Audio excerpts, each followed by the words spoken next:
Hyderabad deputy bureau chief Imtiaz Yousafzai Hyderabad union of journalists کی میزبانی میں پریس کلب میں میڈیا کی قوانین، ریگولیشنز اور اخلاقیات کے موضوع پر ریجنل جرنلسٹس کنونشن منعقد ہوا،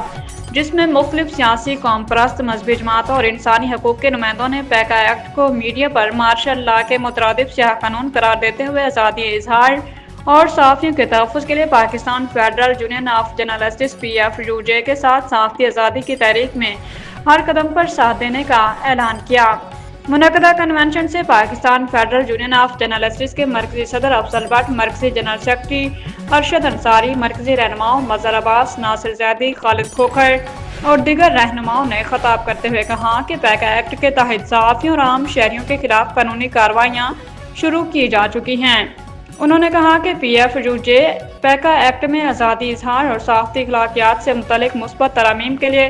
سندھ سمیت پورے ملک کے صحافیوں، سیاسی جماعتوں، سول سوسائٹی اور وکلاء برادری سے مشاورت کر کے تجاویز حاصل کر رہی ہیں تاکہ اس قانون کے غلط استعمال کو روکا جا سکے اور صحافت کی آزادی اور صحافیوں کے تحفظ کو قانونی تحفظ فراہم کیا جا سکے۔ سول سوسائٹی کے ساتھ مل کر اپنا مسودہ تیار کر کے سیاسی جماعتوں کے سامنے رکھا جائے۔ آج مشاورت کا آغاز ہے، اختتام نہیں۔ ہم کسی صورت پیکا ایکٹ کو تسلیم نہیں کریں گے۔